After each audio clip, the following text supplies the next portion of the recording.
भावपूर्ण श्रद्धांजली.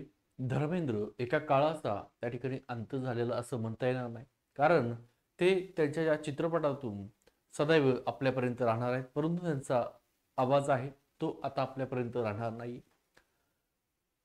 भारताचे पंतप्रधान श्री नरेंद्र मोदी यांनी सुद्धा धर्मेंद्रच्या निधनाने भारतीय चित्रपट सृष्टीतील एका युगाचा अंत झाला अशी भावपूर्ण श्रद्धांजली दिलेली आहे. त्यासोबत इतरही त्या ठिकाणी राजकीय व्यक्ती असतील, सामाजिक व्यक्ती असतील आणि चित्रपट सृष्टीतील व्यक्ती सगळ्यांनी भावपूर्ण श्रद्धांजली दिली. आता धर्मेंद्र यांच्याविषयी आपण संपूर्ण माहिती पाहूया. त्यांचा जीवनपट काय आहे नेमका, किती हिरो होते का, घरची परिस्थिती चांगली होती का, या सगळ्या गोष्टीची माहिती या व्हिडिओमध्ये आपण पाहणार आहोत. तर 1935 पासून ते आजचा दिवस 2025 पर्यंत त्यांची कारकीर्द संपूर्ण डिटेलमध्ये पाहूया. तसं जर पाहिलं असेल तर अतिशय श्रीमंत घरात नसलेले, एक ग्रामीण घरामध्ये वडील शिक्षक, आई गृहिणी अशा घरात जन्मलेले हे धर्मेंद्रजी. नमस्कार मित्रांनो, आज आपण भेटणार आहोत हिंदी सिनेमा सृष्टीतील आयकॉन ज्यांना म्हणतात, रोमांसचा बादशाह ज्यांना म्हणतात, ऍक्शनचा किंग ज्यांना म्हणतात आणि लाखो हृदयामध्ये राहणारे धर्मेंद्र यांना भावपूर्ण श्रद्धांजली. त्यांचा जीवनपट आपण या ठिकाणी पाहणार आहोत. शेतकरी कुटुंबातील एक साधा मुलगा आहे. शेतकरी कुटुंबात एक साधा मुलगा होता. कसा काय बॉलिवूडचा हिटमॅन झालेला आहे आणि जाणून घ्यायचा संपूर्ण प्रवास. एका साध्या मुलाची मोठी स्वप्न. ग्रामीण होता, शेतकरी होता, परंतु स्वप्न मोठे होते. स्वप्न होतं त्याचं लहानपणीच की मला हिरो बनायचं. धर्मेंद्र यांचा जन्म 8 डिसेंबर 1935 या दिवशी झालेला आहे. पंजाब या राज्यातील नरसाळी या छोट्याशा गावात त्यांचा जन्म झालेला आहे. वडील शाळेत मुख्याध्यापक, आई खूप प्रेमळ आणि गृहिणी अशा साध्या वातावरणामध्ये त्यांचं बालपण गेलेलं आहे. एका साध्या मुलाची मोठी स्वप्न. चित्रपटाची जबरदस्त आवड होती. एकदा चित्रपट पाहिला तर त्यातला कुठलाही डायलॉग जशाला तसा बोलून दाखवायचा, संपूर्ण चित्रपट पाठ असायचा. गावात पाहिलेला प्रत्येक चित्रपट त्याच्या स्वप्नाला नवीन दिशा देत होता. पण कुटुंब आर्थिकदृष्ट्या श्रीमंत नव्हतं, तरीही धर्मेंद्र यांच्या डोळ्यात एकच स्वप्न होतं. आता लक्षात ठेवा, तुम्हाला वाटेल आत्ताचे मुख्याध्यापकाला भरपूर पेमेंट, त्यावेळेचे शिक्षकाचं जर पाहिलं असेल तुम्ही, 1935 चे शिक्षक त्यावेळेस त्यांचे मुख्याध्यापक होते, त्यावेळेस पेमेंट नव्हती.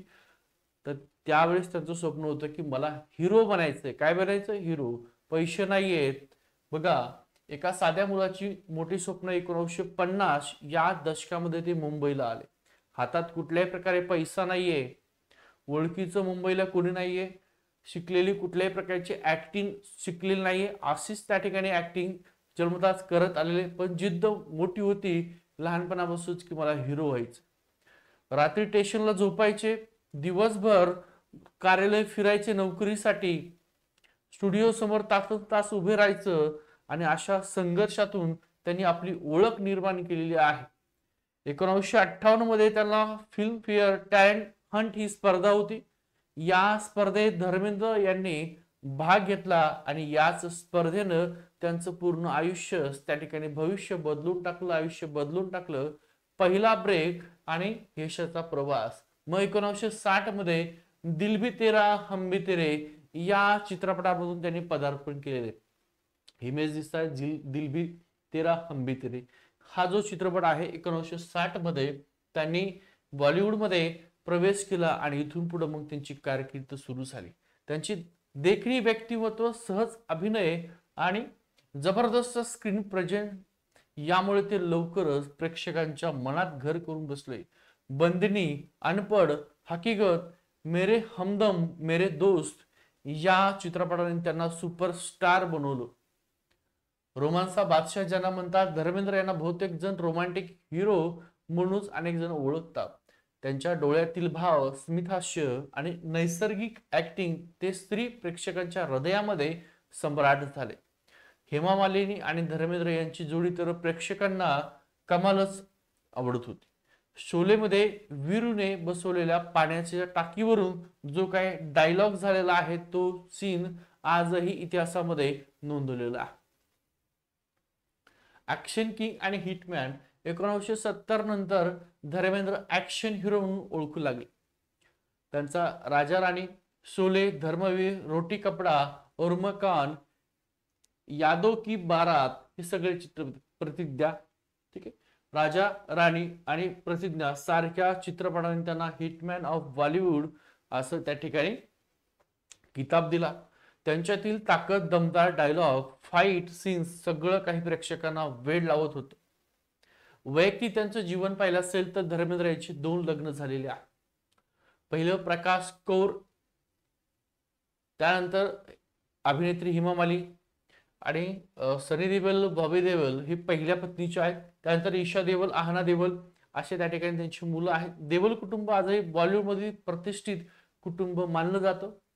पुरस्कार आणि सन्मान त्यांना कोणते मिळाले आहेत तर धर्मेंद्र यांना 300हून अधिक महत्वाच्या चित्रपटामध्ये अनेक पुरस्कार त्यांनी पटकावलेले आहेत.